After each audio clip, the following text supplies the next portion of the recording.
que agora já são mais, né? 1517 foi a reforma protestante. Então nós já estamos aí quantos anos? 516? É a Juventude 504, né? Não, 507, isso. Não somos exatos, né? Então está perdoado, né, gente? Deus tem feito algo tremendo no mundo, especialmente aqui no Ocidente, através desse movimento que começou há tantos anos atrás e que nos deixou uma herança teológica, uma herança cultural, transformadora, herança econômica também, são vários aspectos. E hoje a minha proposta aqui com os irmãos, assim, e aí eu deixei no culto de domingo como surpresa, né, para a gente fazer uma surpresa para vocês, para a gente começar o que eu gostaria de fazer há muito tempo.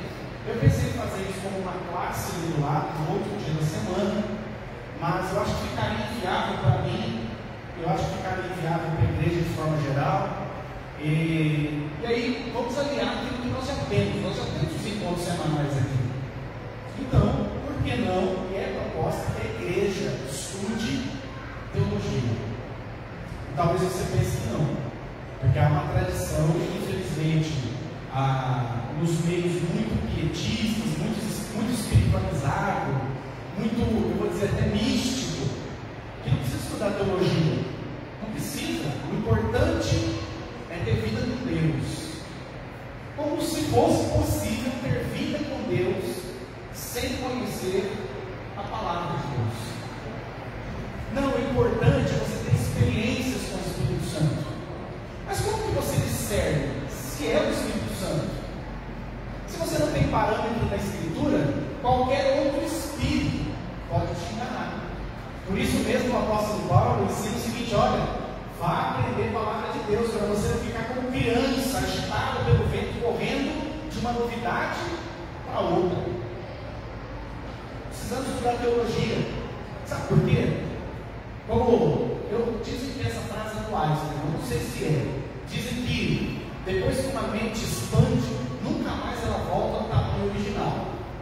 Precisamos estudar teologia para que a nossa mente possa se expandir acerca do conhecimento de Deus, porque sendo assim, ninguém mais vai nos enganar com falsas promessas, com trocas, com barganhas com Deus, oferecendo bênçãos em troca de dinheiro ou outras coisas mais. Infelizmente, a igreja, e aí eu não vou olhar para outras denominações, não, vou olhar para a realidade dos evangélicos, que se dizem protestantes, que começaram bem, mas se perderam, esqueceram de estudar teologia agora. E você tem hoje pastores casando 1, 2, 3, 10 vezes, com membros da igreja. E não há um senso crítico por parte dessas comunidades para olhar para aquele homem e entender que ele está desqualificado e que ele é um perigo, porque a qualquer momento, sendo um conselheiro de outras mulheres casadas que vivem crises matrimoniais, de seduzir. Isso não é raro. Se você procurar na internet, você vai achar muitos escândalos.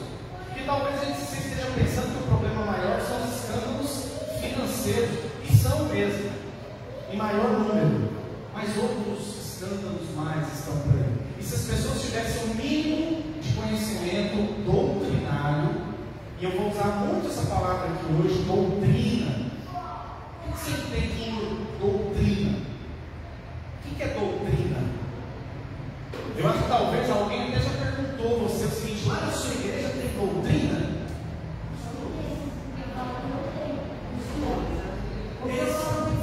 Por que eles falam que aqui não tem doutrina?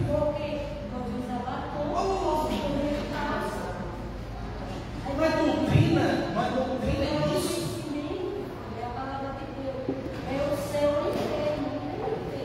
Queridos irmãos, esse é o engano, porque eles confundiram o termo doutrina por usos e costumes. O uso e o costume da nossa igreja é que as mulheres, os homens, as moças, os rapazes, as crianças se vistam com ordem e decência. Esse é o ensinamento, esse é o nosso costume. mas ninguém vai ficar policiando a sua roupa, a sua maquiagem. Ninguém vai ficar fiscalizando isso. Eu espero que o bom senso e o Espírito Santo de Deus ministre sempre o seu coração, porque essas coisas são tão elementares que isso daí, o que você está falando, né? Eu acho que não. Agora, doutrina, a palavra doutrina é ensino, doutrina é base de fé, doutrina é credo, é crença, é teologia. E isso, meus queridos, eu tenho certeza que a nossa igreja não perde para a igreja nenhuma. Não precisa ter concorrência, até porque é o seguinte: nós vamos estudar teologia, e nós não vamos estudar teologia presbiteriana, nós vamos estudar teologia cristã. Aquele que professa o nome do Senhor Jesus, que estuda seriamente o Antigo e o Novo Testamento, vai compreender e vai caminhar bem aqui nessa direção. Começando hoje, nós vamos ter, esse é o primeiro de 10 encontros, tá? Então, nas próximas quartas-feiras, 10 quartas-feiras, contando hoje, nós vamos estudar sobre essa teologia que tem a ver com a nossa história, que tem a ver com a nossa herança, que é a teologia reformada. Obviamente, o termo reformado já remonta àquele vídeo. Aquele vídeo é uma ilustração do momento em que aquele monge agostiniano, Martinho Lutero, foi até a porta da capela de Wittenberg e fixou lá as suas 95 teses, onde ele afirmou de forma categórica, muito bem embasada biblicamente, que o cristão deve viver tendo somente a Escritura como regra de fé e de prática, tendo somente Cristo como intercessor entre Deus e os homens, tendo somente esperança de salvação por meio da fé, e isso pela graça, portanto, somente a Deus toda a glória. Então são as 5 solas, ou 5 somente: somente a Escritura, somente Cristo, somente a fé, somente graça, somente a Deus toda a glória. Ok? O que é teologia? E aí nós vamos para essa primeira conversa introduzir o tema. Então, não espere que a gente vai entrar em alguma doutrina específica hoje. Nós não vamos. Nós vamos entender o que é teologia, o que é doutrina e por que isso é importante para a nossa fé. Ok? Então, pensando primeiro nesse termo chamado teologia, é uma palavra que é a junção de outras 2 palavras do grego. Primeira palavra, theos, que é Deus, mas logos, que é verbo, ou estudo, conhecimento. Então, é o estudo, é o conhecimento da palavra de Deus, do verbo de Deus, é o estudo da pessoa de Deus. Essa palavra teologia, ela começou com os cristãos? Não. Essa palavra ela é encontrada já na filosofia grega. Segundo dizem, Platão usou ela para se referir ao mito dos deuses do passado. Os deuses usou para descrever os poemas antigos, falando das grandes mitologias, das grandes eras dos deuses gregos. Ele então se refere a esses mitos e a essas lendas descritas nas poesias como teologia. Mas quando foi no século II, quando foi lá no 2º século depois de Cristo, os pais da igreja, quando eu falo pais da igreja, foram aqueles, alguns deles até, que conviveram com os apóstolos. Então esses pais da igreja separaram esse termo teologia de mitologia. Eles defenderam a ideia do seguinte: não, quando vocês quiserem falar em mitologia, se refiram como mitologia, mas quando for se referir ao Deus da Bíblia, ao Deus do Antigo Testamento, Deus de Moisés e o Pai de Jesus Cristo, então nós nos referiremos à teologia. A partir de então, a teologia passou a ser uma ciência que se vale dos textos antigos das Escrituras para procurar o conhecimento acerca de Deus. Existe hoje uma oferta muito grande de cursos teológicos. Não sei se você já recebeu alguma proposta de se inscrever em algum curso teológico. A faculdade que eu faço em Anguera, ela tem curso de teologia. Eu sei que a menina, que é a nossa irmã Marli quem tem um polo aqui na cidade também tem um curso de teologia. Ah, então mais estudam a Bíblia? Não. Hoje a teologia que se estuda nessas universidades, que tem a chancela do MEC, passou a ser ciência da religião. Então, quando se fala hoje em teologia no meio secular, compreende como a experiência fenomenológica das religiões do mundo. Então, volta-se a estudar os mitos, os deuses e todas as experiências religiosas.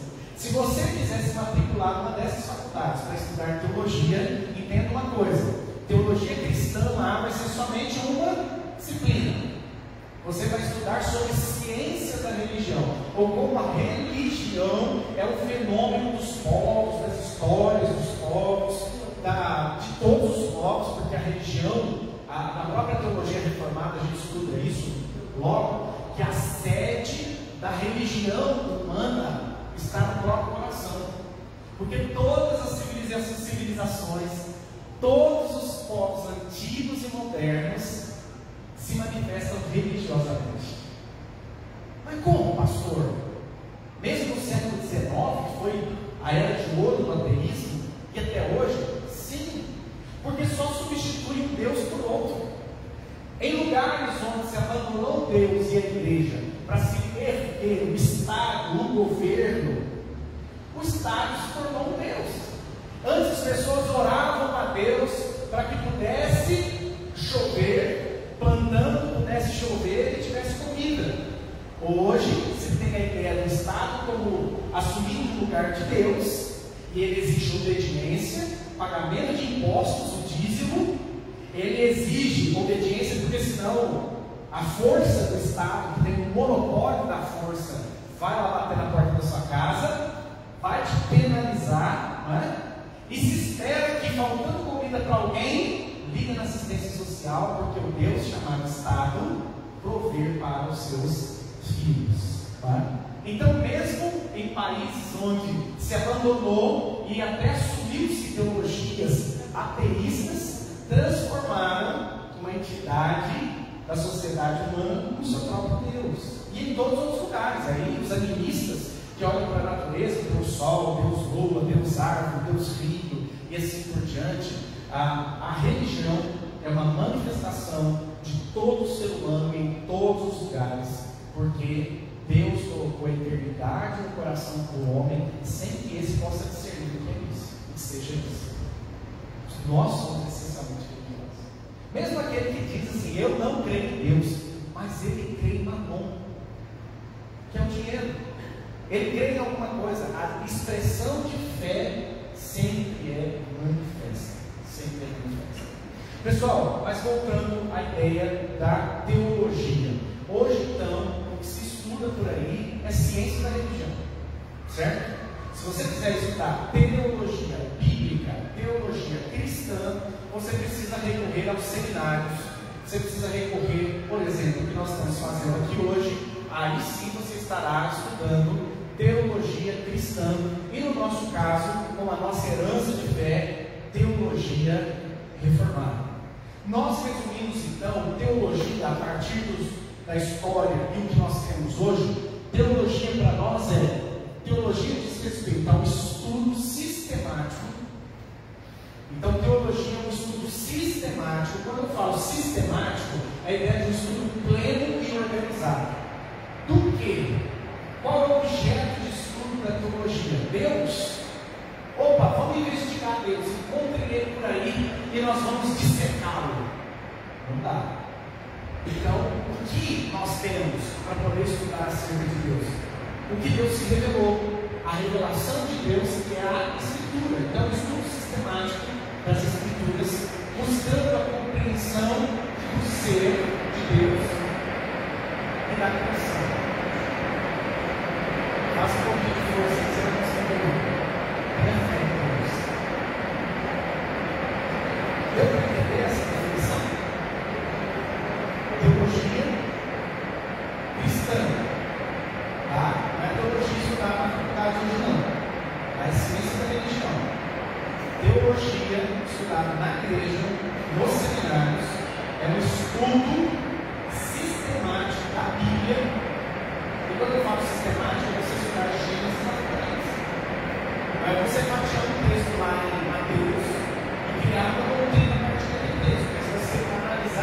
toda a Bíblia o que aquilo quer dizer. Então, o estudo sistemático completo da Escritura Sagrada, que nós queremos ser a revelação de Deus. Pela Escritura, Deus se revelou a nós. Tanto é que o primeiro capítulo do estudo da teologia reformada diz respeito a como Deus se revela. Como Deus se revela? Nós vamos ver na Bíblia de diversas maneiras. Deus se revelou em teofanias, aparecendo para pessoas, como Moisés, que viu a sarça ardente. Deus se revelou em visões. Deus se revelou em sonhos. Deus se revelou de diversas formas, até que na plenitude do tempo, Deus se revelou vindo até aqui através do seu Filho Jesus Cristo.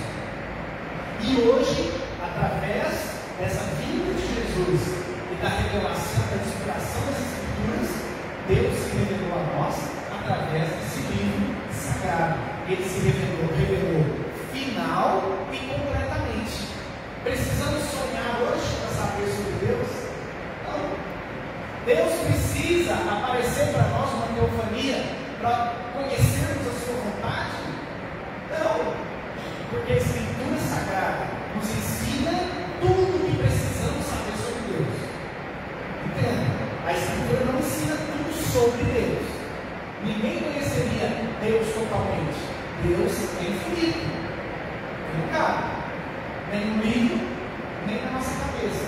Mas tudo que eu preciso saber sobre Deus está na Bíblia.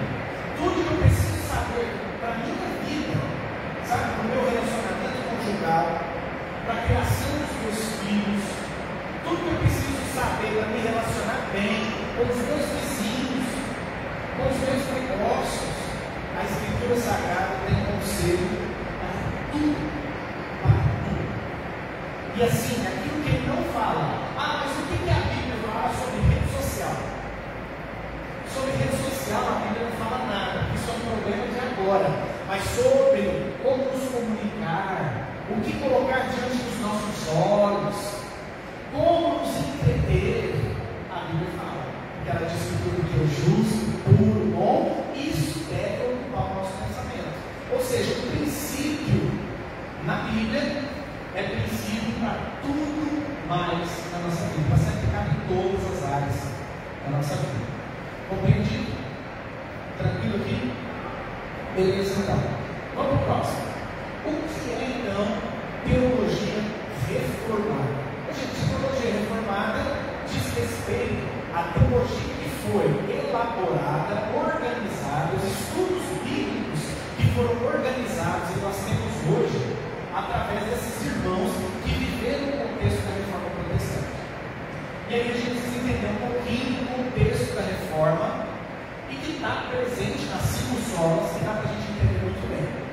Ali no século XVI, a Igreja Católica no Ocidente era a única igreja, porque no Oriente já existia a Igreja Católica Ortodoxa Grega, mas no Ocidente só existia a Igreja Católica Apostólica Romana.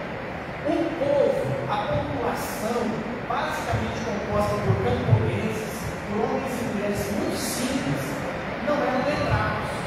Eles não sabiam o que eles escreviam. Tampouco ter acesso à Escritura. Nós estamos falando de uma época que tudo era manuscrito, não existia gráfica, não existia e-book, não existia nada fácil para você passar uma literatura de cor. Olha quantas dificuldades, hein? O povo não sabia ler. Também não tinha como uma Bíblia. Imagine, só escrever à mão.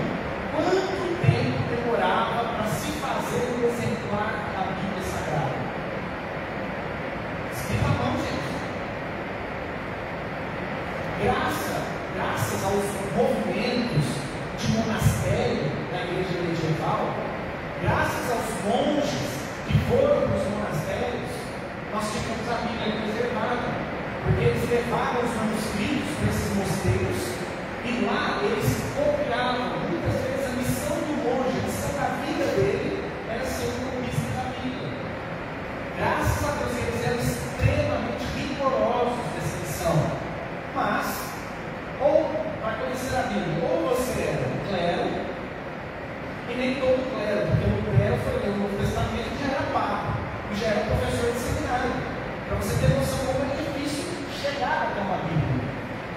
Mas graças a Lutero, que chama o povo e tem um trabalho hercúleo e faz, que é traduzir a Bíblia para o alemão, porque além de todas as dificuldades, as pessoas não saberem ler, a Bíblia só estava em hebraico, grego e a tradução autorizada que era o latim.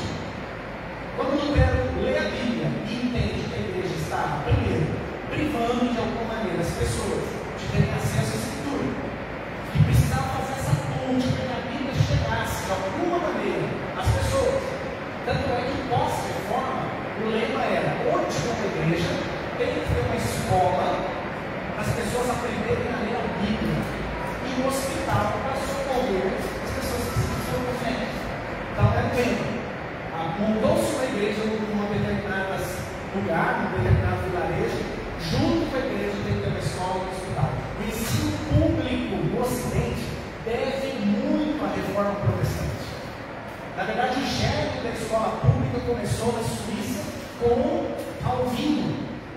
Os pais que não levavam seus filhos para a escola eram disciplinados na igreja. Por quê? Porque eles entendiam que as crianças precisavam ser alfabetizadas para, por conta própria, lerem a Escritura Sagrada. Então, a teologia reformada é o movimento desses homens que se levantaram contestando a venda de salvação. As pessoas pagavam para receber indulgência e serem salvas. Contestaram a ideia de que o Papa é o único intérprete da Escritura e representante de Pedro na terra, como o único, ele é o sumo pontífice, ou a sua ponte entre Deus e os homens, e que ninguém vai ter relacionamento com Deus se não passar por eles. Daí você vai para as 5 solas e você começa a compreender. Por que só a Escritura? Porque a Igreja Católica defendia que o Papa, o que ele falava e escrevia, era de tamanha autoridade como a Escritura, além do fato de não ensinarem a Escritura. Porque só o Cristo, somente Cristo é um intercessor entre Deus e os homens? Porque eles entendiam que o Papa era um intercessor, era ele que levava, somente pela igreja, que era liderada pelo sucessor de São Pedro, é que tinha condição de chegar até Deus. Quando falava a salvação é pela graça mediante a fé somente, porque a salvação estava sendo vendida em troca de dinheiro. John Texel, que vendia as indulgências, dizia que quando a moedinha caía no gasofilaço e fazia aquele barulhinho ali no meio das outras moedas, o tindar da moeda, a alma saía do purgatório e ia para o céu. E dentro de todo esse contexto, Lutero se levanta e nas suas teses ele escreve contra isso. E eclode na Alemanha, depois ao mesmo tempo na Escócia com John Knox, mais um pouco adiante em Genebra com Calvino, o movimento reformado. E surge a necessidade de se escrever uma confissão de fé e um credo, para que as igrejas agora protestantes tivessem clareza na sua profissão de fé. Tá bom, Lutero, mas no que nós cremos agora? Nós não cremos como a Igreja Católica, mas existe um documento, alguma coisa organizada, sistematizada, que a gente possa contar para as pessoas no que é que a gente crê. Daí em diante é que surge então o legado do estudo teológico da igreja. Vocês conhecem esse credo apostólico? Esse credo que a gente chama credo niceno? Ele foi escrito em 325 depois de Cristo. E eu quero te contar o que está acontecendo aqui. Surgiu um grupo no meio dos cristãos, não foi de fora não, um grupo dentro do cristianismo, que começou a afirmar que Jesus Cristo não era Deus. Começou a afirmar que a Trindade não existe. Olha que coisa. Há um século e pouco atrás também surgiu um grupo nos Estados Unidos falando isso, chamado Testemunho de Jeová. A heresia sempre, ela é rebatida, mas dali a pouco eles reciclam e devolvem ela, Eles começaram a dizer que o Pai, Filho e Espírito Santo não existe. E aí a igreja precisou reunir, e aí foram reunidos 318 padres, entendendo que isso aqui é antes da Reforma Protestante, muito antes, nós estamos falando do quarto século. Eles se reúnem a pedido de Constantino, que era o imperador romano, para que essas heresias pudessem ser combatidas e a igreja desse uma resposta organizada, que ela desse problema. Então foi escrito o credo. E que muitos rezam o credo hoje, né? Não tem nada a ver, isso não foi feito para ser rezado. Nada a ver, isso não é oração. Isso é credo. O que é um credo? Credo em cruz. Né? Não, credo é o que você crê. É uma profissão de fé. Como se eu perguntasse, Marina, no que você crê? Qual é o seu credo? E aí a Marina responde: creio em Deus Pai, Todo-Poderoso, Criador do céu e da terra. Então primeiro ela já falou que crê no Pai. Em seguida ela diz assim, creio em Jesus Cristo, seu único Filho, nosso Senhor, o qual foi concebido por obra do Espírito Santo, nasceu da Virgem Maria, padeceu sob o poder de Pôncio Pilatos, foi crucificado, morto e sepultado, ressurgiu dos mortos ao terceiro dia, subiu ao céu, está sentado à direita de Deus Pai Todo-Poderoso, de onde há de vir para julgar os vivos e os mortos. Opa, que resposta completa que ela deu, que crê no Filho. Então ela disse que crê no Pai, crê no Filho, e agora ela crê também no Espírito Santo, na Santa Igreja Universal. Alguns credos da Santa Igreja Católica. A palavra católica e universal significa a mesmíssima coisa, é a Igreja de Cristo em todos os lugares, tá?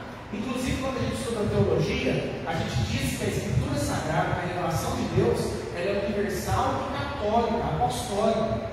Nós também somos. Perguntava, você é o quê? Eu sou um cristão, eu faço parte de uma igreja católica, porque ela é uma igreja de Cristo em todo o planeta. Onde um professa o nome de Jesus, estamos unidos no Espírito Santo com ele. Então, somos católicos, somos apostólicos, porque cremos na doutrina dos apóstolos, né? Somos católicos apostólicos. O que não somos? Romanos, exatamente. Nós não somos a continuidade do Império Romano. Nós não somos, né, essa igreja que se junta como Estado, se junta com o Império, e até hoje você tem aí ainda um resquício lá no Vaticano do Império Romano, né? Dessa ideia de uma igreja governada por um imperador. Né? Nós não somos romanos. Mas aí diz que cremos sim no Espírito Santo, na Santa Igreja Universal, na comunhão dos santos, na remissão dos pecados, na ressurreição do corpo, na vida eterna. Amém. O que a gente pode ver colocar nesse credo aqui para fora de ordem? O que? Se você achar alguma coisa para colocar, você é um doutor em teologia, porque não tem nada. Não tem nada. Isso aqui é uma confissão bíblica, é uma confissão de fé completo. Para quem não estava crendo no Pai, no Filho e no Espírito Santo, na Santíssima Trindade, que resposta concisa, porém completa. Cremos no Pai, cremos no Filho, cremos no Espírito Santo, cremos na sua igreja, cremos na remissão dos pecados, cremos na ressurreição do corpo, cremos na volta de Jesus. E isso é maravilhoso, porque isso une os cristãos, os verdadeiros cristãos em todo mundo. Em todo mundo. Agora vamos lá. O credo é do século IV. Ok? Não, pastor, mas a nossa teologia é reformada, né? Então é do século XVI para frente.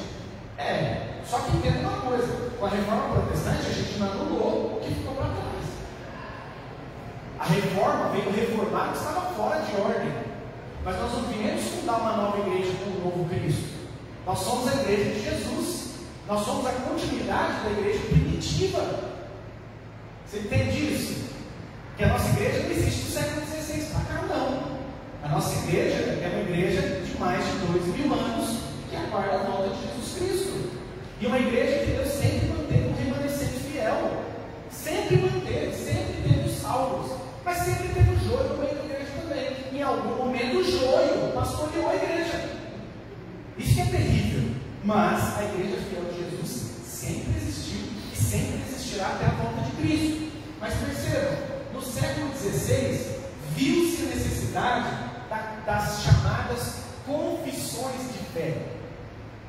Porque vem Lutero, como eu disse para vocês, depois Calvino, pastoreando esses grupos, que agora já não são mais católicos, mas eles pediam o seguinte: Lutero, Calvino, a gente precisa de confissões que possam, de maneira organizada, resumir o que nós queremos. E aí, várias confissões de fé foram elaboradas. Eu tomei nota de algumas aqui, por exemplo, Confissão de Fé Gauesa de 1559, Confissão Escocesa de 1560, Confissão Trevor de 1561, Confissão de Edinburgh de 1563, Segunda Confissão Helvética de 1562, Cânones de Norte de 1618. E essa nossa confissão de fé, chamada Confissão de Westminster, essa confissão de fé é a confissão de fé da nossa igreja. Então, se você perguntar, vocês têm uma confissão de fé lá na igreja presbiteriana? Temos. Se eu, Anderson, começar a pregar uma outra doutrina sobre o Espírito Santo aqui, irmãos, nossa igreja tem uma confissão de fé. Mas eu assisti um pastor na internet falando tão bem, ele fala acerca de visões, revelações, e ele diz que Jesus apareceu para ele e disse que não é mais para fazer desse jeito, está todo mundo errado. 2000 e quase 2100 anos e todo mundo fez errado. Jesus deixou todo mundo errado e não falou nada para ninguém, mas falou para ele. Ele foi dormir. Eu sempre brinco com isso. Comeu feijoada antes de dormir, deu aquele pesadelo, sonhou com Jesus, e aí disse que a partir desse momento está todo mundo fazendo errado e nós vamos fazer agora diferente. E aí vem aquele irmão, gente, eu estou ironizando, lógico, né? Mas isso existe muito na igreja, muito, especialmente quando vem aqueles movimentos de descansar no Espírito, cair no Espírito, dente de ouro, unção do riso, confissão positiva, determina e não sei o que lá, sempre aparecendo um que se chama apóstolo ou não sei o que mais, dizendo que o Espírito de Deus revelou uma coisa nova que não estava na Bíblia, mas uma coisa nova, e que essa coisa nova é o que vai fazer a igreja chegar no seu ápice. Era o que estava faltando para o povo ser transformado. E ele começa a ensinar isso e pega de uma maneira que vocês não acreditam. Agora, louvado seja Deus, nós temos uma confissão de fé que é do século XVII. E essa confissão de fé é a mesma até hoje, que é a confissão de fé da nossa igreja. Se você vier falando para mim que na última moda tem uma tendência boa teológica para a gente embarcar aí, você vai sozinho. Eu vou te aconselhar a abrir a sua própria igreja. Vai lá, abre a sua igreja herética. Aqui não, velho. Aqui não. Nós somos reformados e nós temos uma confissão de fé que versa sobre todas as coisas necessárias para crer em Deus, para viver em igreja, viver em sociedade, viver em família.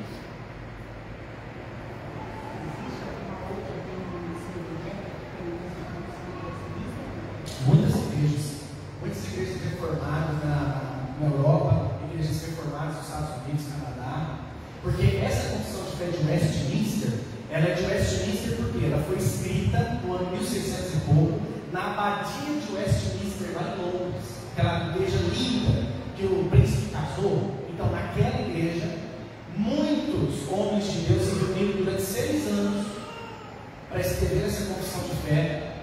E essa confissão de fé foi adotada pela igreja presbiteriana na Inglaterra, quando a Inglaterra foi presbiteriana, como nação. Eu acho que ela não é mais adotada pela igreja anglicana, não, mas ela vai depois para a Suíça, para a Escócia, ela vai para os Estados Unidos com os pais reformadores puritanos que vão para lá. Então essa confissão de fé é adotada não só pelos presbiterianos, mas por várias igrejas reformadas no mundo ocidental. Tá? E onde se planta a igreja presbiteriana? A igreja, eu acho que a Batista é reformada, e a igreja presbiteriana independente, presbiteriana unida, a igreja do Centro do Brasil, que nós fazemos parte, elas são igrejas que adotam a confissão de fé de Westminster. Tá? Beleza? Até aqui tranquilo sobre as confissões. O que é uma confissão, gente? E tem também o catecismo maior do breve catecismo.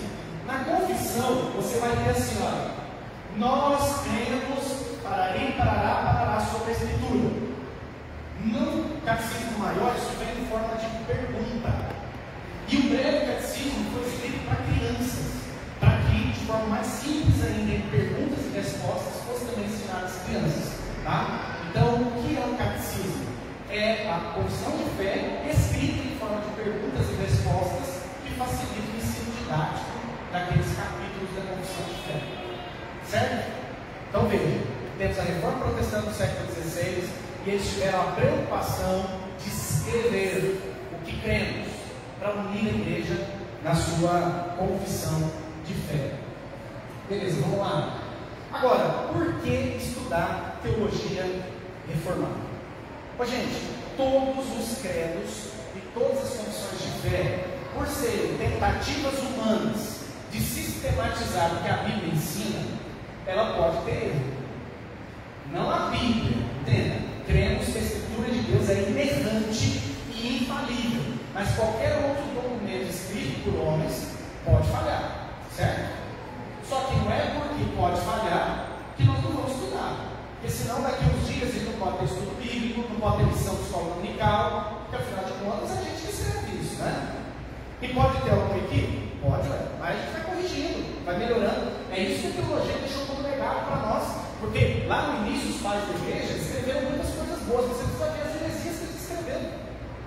Muitas heresias absurdas eles escreveram, até de culto a santos. Agostinho, a gente gosta muito de Agostinho. Agostinho viveu no quarto século. Ele foi o que mais falou depois do apóstolo Paulo sobre doutrinas da graça, salvação pela graça, não por obras. Enquanto doutrina da graça foi ótimo, mas ele rezava pela mãe dele e pedia para a mãe dele interceder em favor dele junto a Deus. Lógico que depois de um estudo acurado da Escritura e a teologia vai aprimorando, a teologia vai sendo cada vez mais sistematizada, a gente entende que esse homem foi um exemplo em umas coisas, mas em outras não. Então aquilo que ele escreveu que é interessante, sabe, é aquele negócio de você reter o que é bom e deletar o que não é. Tá? Então a teologia, ela vai sendo gravada na história, e isso nós hoje, gente, vou dizer para vocês, hoje a gente bebe água cristalina, a gente não bebe mais água turva, porque ela foi sendo purificada, ela foi sendo filtrada, e a teologia sistemática hoje traz isso para nós de uma maneira muito rica, tá? Então, por que estudar teologia? Por que dessa importância de estudar sobre doutrinas? Por que ir lá para um livro que fala sobre teologia sistemática? Por que é importante vai compreender? Por que é importante enviar os nossos obreiros para o seminário? E lá eles ficam 4, alguns 7, outros até 10 anos estudando teologia, se aprofundando no texto original. Por quê? O Dr. Martin Lloyd Jones, que foi pastor lá na capela de Westminster, conta para nós, na perspectiva dele, por que isso é importante. Ele diz assim: olha, toda doutrina cristã visa levar e foi destinada a levar a um bom resultado prático. A doutrina visa levar-nos a Deus, e a isso foi destinado, ou a isso destinado. Seu propósito é ser prático. A nossa vida cristã nunca será rica se não conhecermos e não aprendermos a doutrina.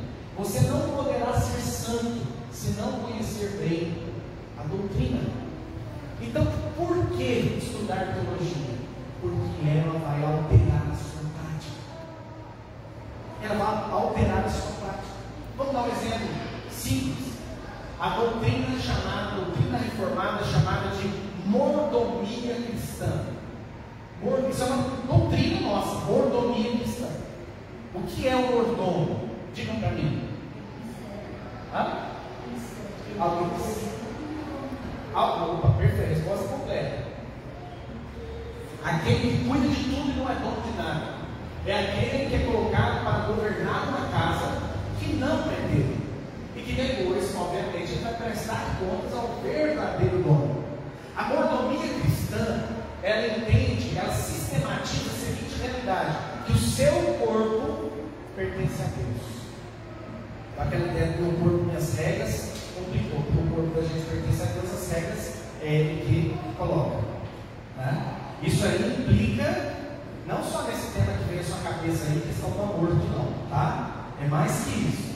Então, o brinco que você coloca, a maquiagem que você faz, a roupa que você veste, a maneira que você corta seu cabelo, aquela tatuagem que você quer colocar, imprimir na sua pele, todas essas coisas diz respeito a como você está enfrentando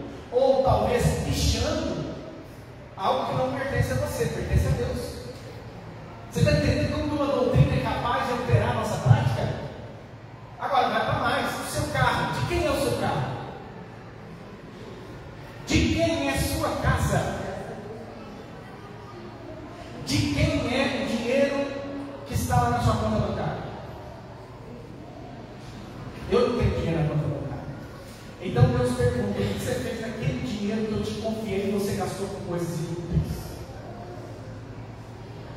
Quando a gente entende que tudo pertence a Deus, a gente deixa de ser egoísta e mesquinho, porque não é seu. Por que você vai reter? Por que você vai dizer não àquele auxílio que você poderia dar e não está dando? Não é seu.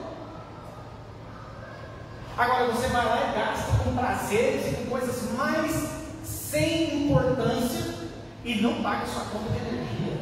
Parabéns, que lindo. Eu fico pensando o que você vai responder para Deus quando Ele te perguntar se você foi zeloso e como foi zeloso com aquilo que Ele confiou na sua mão.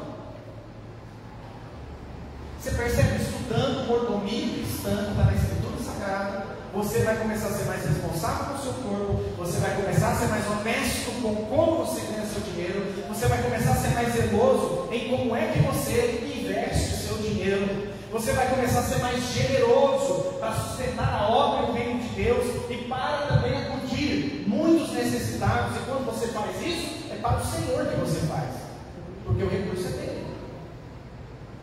E a prova é que daqui a pouco Ele pede sua vida de volta, para provar que tudo é emprestado, você vem sem nada, só com o seu corpo, e aí Ele te empresta tudo que precisa, e daqui a pouco então o corpo você devolve, que é dele. E o Espírito, diz a Bíblia, volta para quem?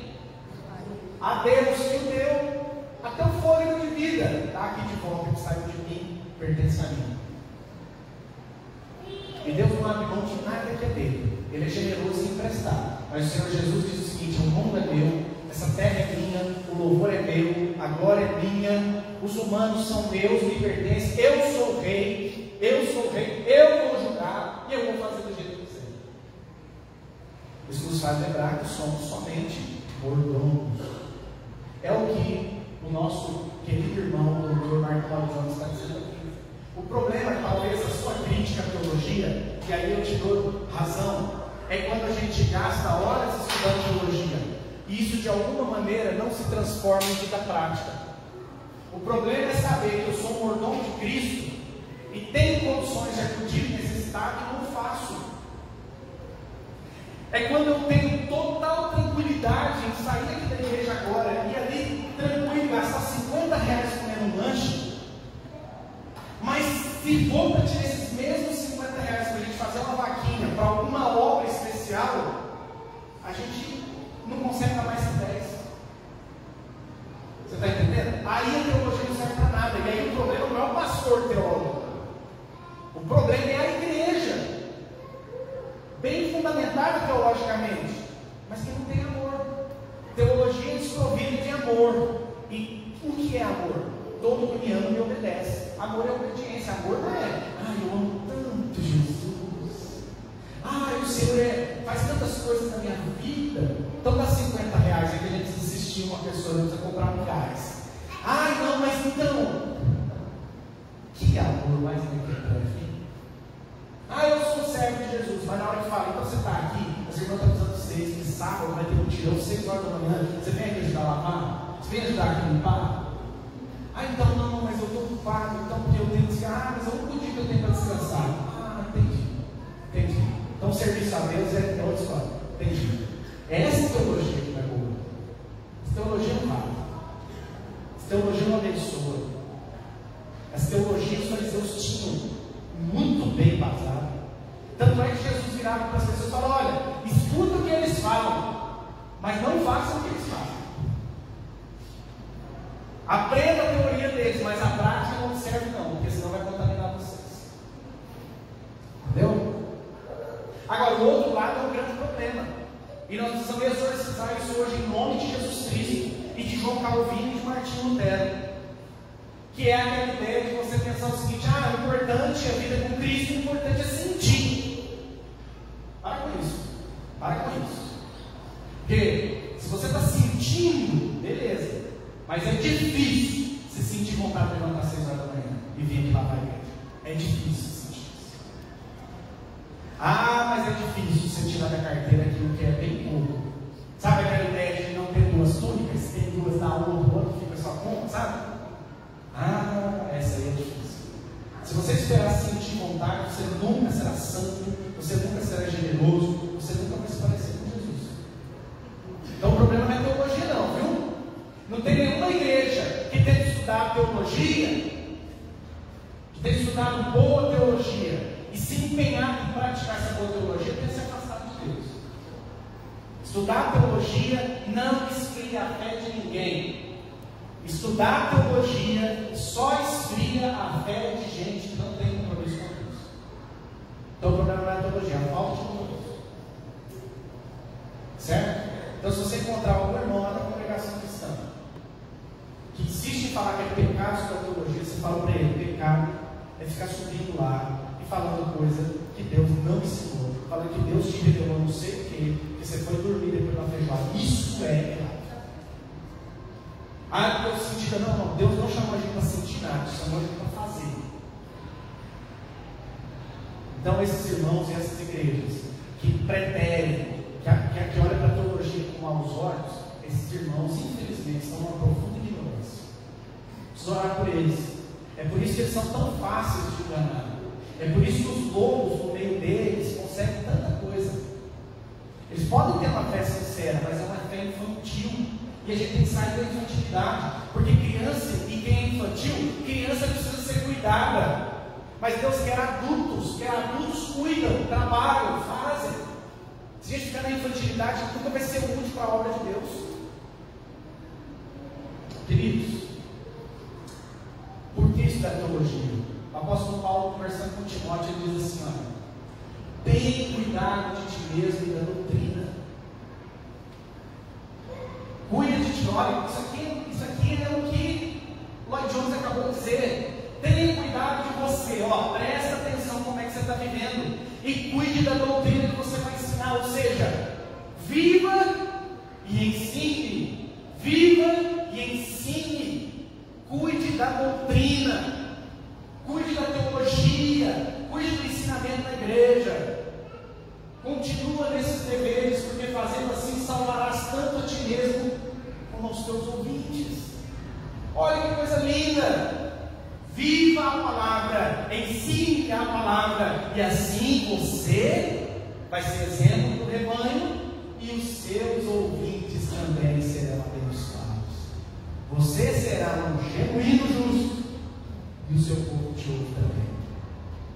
Para o mesmo Timóteo, depois da segunda carta, Paulo diz assim: tu, porém, permanece naquilo que aprendeste.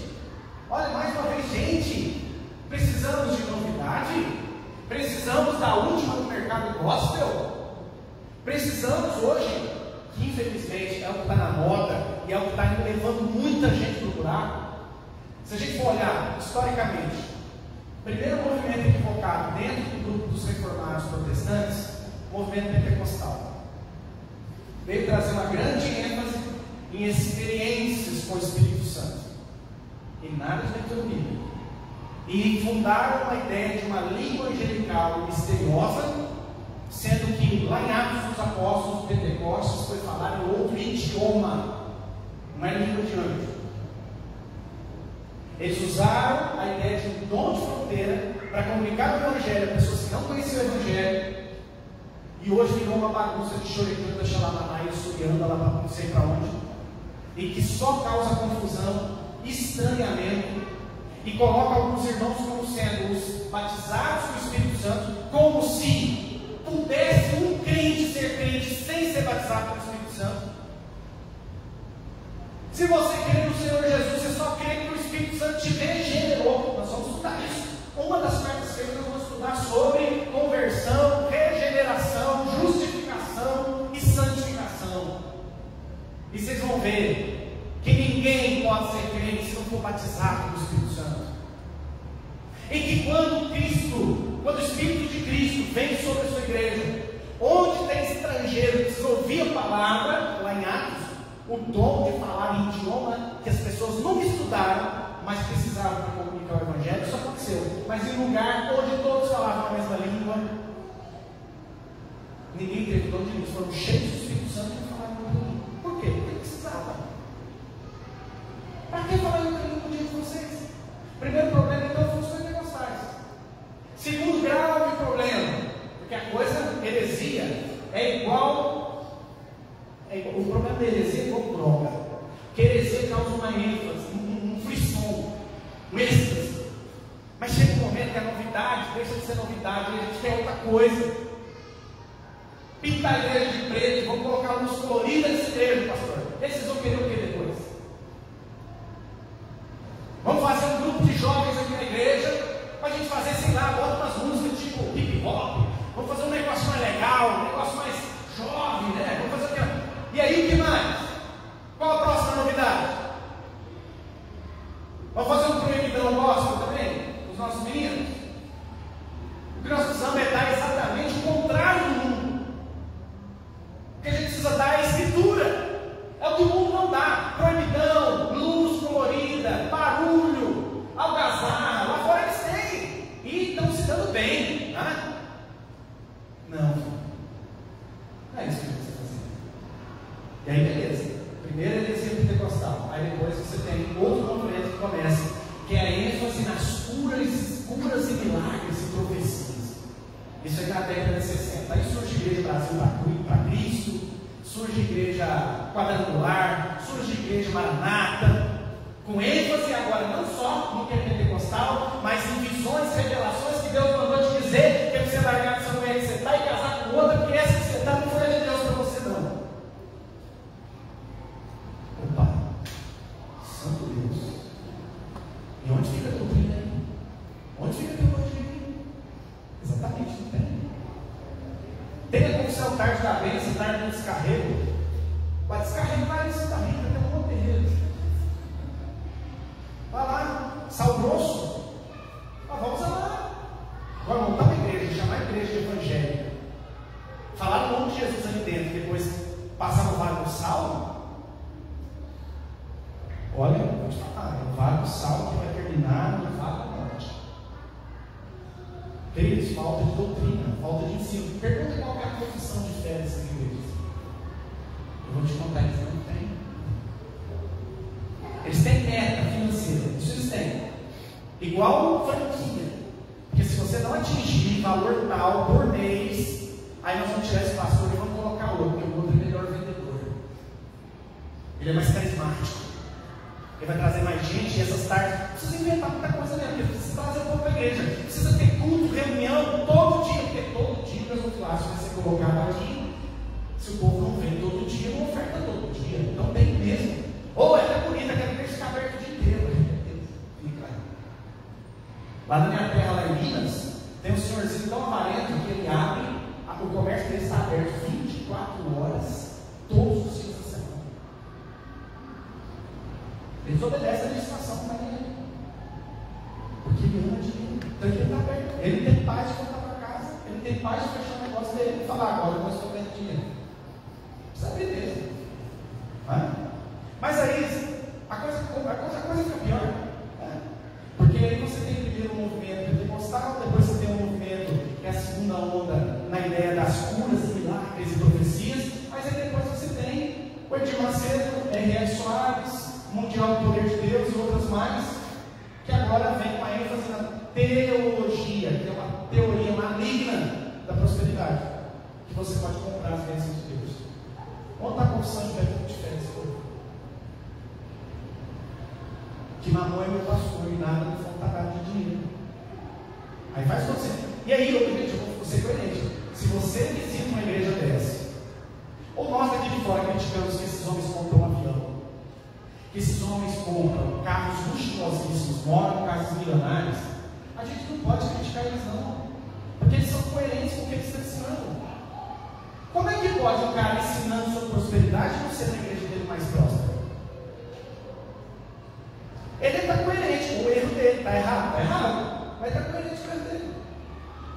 E sabe o que ele pega? Os mesmos gananciosos, mesquinhos e idólatras que estão atrás da mesma coisa, de benesses, bênçãos, milagres, riqueza. Então beleza, não fica com dó desse povo que está lá não, fica não, porque eles estão buscando o Deus deles. É aquele negócio assim: sempre haverá um golpista, um malandro se dando bem no meio de gente boa, no meio de gente que se acha esperta, mas é gente tola. Esse negócio de estudar a Bíblia dá muito trabalho. Eu prefiro ir lá, dou um dia, não, pastor, estuda por mim, ora por mim. Pastor, ora por mim. Eu oro, se você quiser. seu irmão na fé, ora, você pode vir aqui o dia que você quiser, eu oro por você. Mas essa oração, achando que eu sou um benzedor, pelo amor de Deus, você para com isso, minha avó foi benzedeira a vida inteira, eu sei como é que isso funciona. Aí eu vou montar no carruda, mas aí também você vai ter que me pagar alguma coisa. O sujeito vem, olha por mim, eu falo, oro você, em nome de Jesus, estamos todos iguais. É o canal que nos leva a Deus, em nome de Jesus, velho. Mas aí tudo que é ruim fica pior. Porque aí vem o movimento coach agora, que mistura tudo isso daí. Ele mistura o pentecostalismo, mistura essa ideia de curas, milagres e novas revelações, junta a ideia da prosperidade, coloca junto motivação. E aí você tem Pablo Marçal, você tem Vitor Azevedo, você tem David Leonardo, e você tem um monte desses hoje que proliferam nas redes sociais, Thiago Corneiro e outros mais. E são os caras hoje te ensinando a ganhar seu primeiro milhão, a vender não sei o que, com marketing digital, e mistura junto com isso palavra de Deus, porque dá dinheiro. Eles são os novos Edir Macedo de agora. Edir Macedo já está ficando, ele sabe disso, ele está ficando. Construiu lá o templo de Salomão, mas a geração que o Edir Macedo pegou, não pegou. Depois que essa geração morrer, vem aquela outra. E onde está Cristo? Onde está a doutrina? Onde está a palavra? Onde está a fé? Por isso Paulo diz, olha, se apega à doutrina para você não virar uma criança correndo de um lado para o outro, correndo de um lado para o outro, de uma novidade a outra. Estuda a palavra. Olha só o que diz a Escritura. Tu, porém, permanece naquilo que aprendeste e de que foste pegado, sabendo de quem o aprendeste, e que desde a infância sabes as sagradas letras que podem tornar-te sábio para a salvação pela fé em Cristo Jesus. Toda a Escritura, teologia sistemática. A teologia sistemática procura entender santificação a partir de Gênesis até Apocalipse. Teologia sistemática procura entender homem e mulher como imagem e semelhança de Deus e como marido e mulher, homem e mulher só. Casamento não existe entre pessoas do mesmo sexo. Isso não está na Bíblia, isso é pecado, é abominação. Homem e mulher. Por que nós falamos isso? Por causa de toda a Escritura. O que a Bíblia fala sobre sexualidade? Sobre dinheiro? O que a Bíblia Sagrada fala? Tudo. Toda a Escritura. A teologia sistemática procura fazer justamente isso. Analisar toda a Escritura. Porque ela é inspirada por Deus e útil para o ensino, doutrina, para a repreensão, para a correção, para a educação, para a justiça. Parece que são sinônimos, né? São sinônimos. Educação, ensino, correção. Para adestrar, para dar condição de você e eu sermos habilitados. Para o quê? A fim de que o homem de Deus seja perfeito e perfeitamente habilitado para toda obra. Se eu não ensino doutrina, se eu não ensino teologia, se eu não ensino palavra de Deus, isso aqui, por que eu estou falando três vezes? É a mesma coisa. Doutrina, ensino, teologia, palavra de Deus, estou falando a mesma coisa. Se eu não ensino isso para vocês, se vocês não aprenderem isso, se não aplicarem isso na vida de vocês, vocês não estarão habilitados para viver toda a obra de Deus. Por isso que a igreja protestante, que começou bem, retornando às Escrituras, com o Lutero, com o Calvino, ao longo da caminhada, abandonou o livro sagrado. Antes a gente era conhecido como o povo do livro. O desodorante do crente era Bíblia. Agora não. E por causa disso, nós estamos perdendo a nossa habilidade de entender quem Deus é, quem nós somos e o que Ele nos chamou para fazer. Os principais pontos que nós vamos estudar então, daqui em diante, no ensino teológico, nós vamos estudar, como nós já conversamos hoje, sobre os 5 solas. Nós devemos conversar sobre a doutrina da revelação, que tem a ver com a religião que está no coração do homem, a revelação de Deus no mundo e a revelação especial dele que é a Escritura. Nós vamos estudar sobre o ser de Deus, quem Ele é, seus atributos, seus nomes. Nós vamos estudar sobre a doutrina do homem em relação a Deus, como Deus o criou no seu estado original, o que ele se tornou com a queda, a aliança da graça que Deus propõe. Nós vamos estudar sobre a doutrina da pessoa e da obra de Jesus, quem é Jesus, seus nomes, sua obra, sua natureza. Nós vamos estudar sobre a doutrina da aplicação da obra da redenção, qual é essa operação do Espírito Santo dentro de nós, a vocação edificação na pregação do Evangelho, a obra de regeneração, quando Deus nos tira da morte para a vida, esse nascer de novo, o que é, como funciona, sobre fé, sobre justificação, santificação e a perseverança até o fim. Vamos estudar sobre a doutrina da igreja e os meios de graça, igreja invisível, igreja visível, igreja militante, igreja triunfante, o que é essa nossa união mística como igreja, essa união com Cristo, como que Cristo está em nós e nós estamos em Cristo, sobre a doutrina das últimas coisas, tanto naquilo que é individual, o que acontece com você, comigo na morte, no estado intermediário, até que Jesus volte, eu morri, onde eu vou ficar, o que vai acontecer, não é? E depois quando Jesus voltar. São temas que permeiam a teologia cristã, a teologia reformada, e nós vamos nos propor a estudar. Teologia abençoa, gente, a vida de todos nós, a vida da igreja. Facilita a gente ter uma confissão pública de fé. Se alguém perguntar lá fora, você acredita no que sobre isso daqui? Você vai ter condição de responder. Se você conhecer sua doutrina, sua teologia, você tem condição de responder. Nos ajuda também porque é conhecimento acumulado. Nós vamos começar a fazer uma teologia nova. O que nós vamos estudar aqui hoje, os pais da igreja começaram, e nós temos até hoje pessoas estudando com afinco e refinando isso. Não é colocando doutrina nova não, mas é de uma maneira mais didática e mais clara, aplicando aos problemas da nossa vida hoje. E também satisfaz uma exigência natural da igreja. Vai ser um problema muito grande se eu creio em uma coisa, se você crê em outra, se você crê em outra, se você acredita em outra. Como que a gente vai andar como igreja unida? Como que a gente vai andar como igreja una no corpo de Cristo? Se cada um, ouvindo o Pablo Marçal, David Leonardo, Augusto Nicodemos, Hernandes Dias Lopes, aquele Subirá, o que a gente vai fazer se a gente não tem uma unidade doutrinária? Isso vai ser um recorte de um monte de coisa e um tantão de nada. Onde não tem convicção, se você não tem convicção da sua fé, se você é um pouquinho de cada coisa, então você não tem firmeza em nada. Nada. Nós somos teologicamente reformados. Se você está aqui de verdade, então você é crente na teologia reformada. Se você está aqui hoje na igreja presbiteriana, então você se organiza e a administração da sua igreja é presbiteriana. Então nós somos presbiterianos e reformados.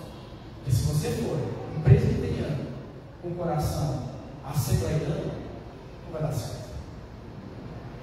Não vai dar certo. Ok? Amém? Amém. Nós ficamos por aqui hoje. Nós ficamos aqui. Vimos o que é teologia, o que é teologia reformada, por que a importância da teologia reformada, os pontos que nós vamos ver. Agora eu quero que você responda. E responda para si mesmo, né? Qual a importância para você e para a nossa igreja estudarmos teologia reformada? Qual a importância? Depois de tudo que nós conversamos, você compreendeu que há uma importância? Ou não?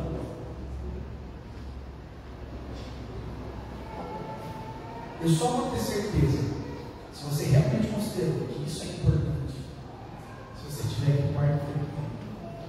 Amém? Amém? Vamos orar? Santo Deus, amado Pai, eu te agradeço em nome de Jesus pelo estudo de hoje. Falar um pouco da história, daquilo que o Senhor vem fazendo no teu povo ao longo dos séculos.